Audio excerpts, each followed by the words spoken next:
आप हमारे अगले ऐलान का इंतजार कीजिए। राष्ट्रपति जी ने आपातकाल की घोषणा की है।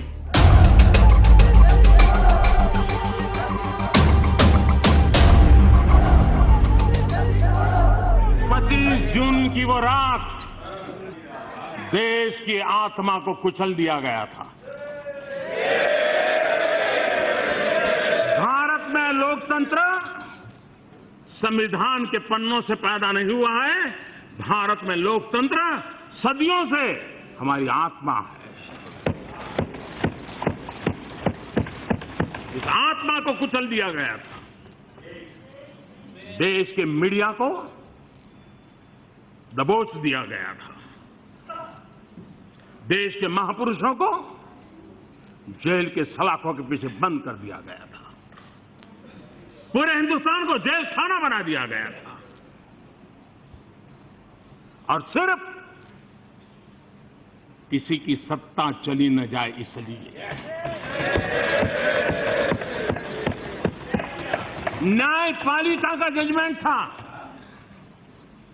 न्यायपालिका का अनादर कैसे होता है, उसका वो जीता जागता उदाहरण है।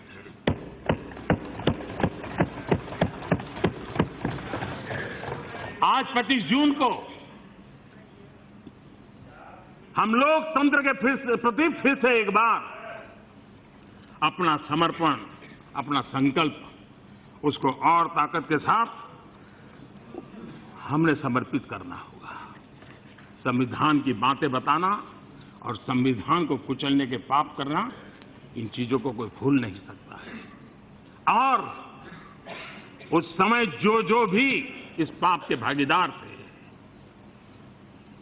ये दाग कभी मिटने वाला नहीं है। और इस दाग को बार बार स्मरण करने का भी जरूरत है, ताकि देश में फिर कैसे किसी कोई ऐसा पैदा न हो जिसको इस पाप के रास्ते पर जाने की इच्छा हो जाए। इसलिए याद करना जरूरी है। कांग्रेस पार्टी की सरकार ने इस देश में 19 महीनों तक आपातकाल लगाकर लगभग 1.5 लाख बेगुनाह लोगों को, राजनीतिक कार्यकर्ताओं को, युवाओं को, वृद्ध को, महिलाओं को, सबको अकारण जेल में डाल दिया था। और वह भी Misa, maintenance of internal security act के तहत और डिफेंस ऑफ इंडियन रूल के तहत, DIR के तहत।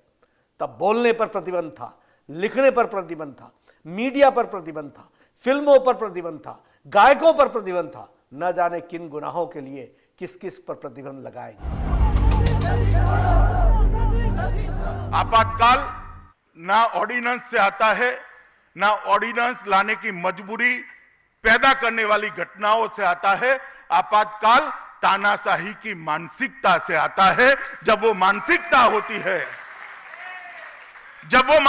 होती है तो घटनाएं भी पैदा होती है, और जब घटनाएं पैदा होती है तब ऑर्डिनेंस निकालने की मजबूरी भी होती है।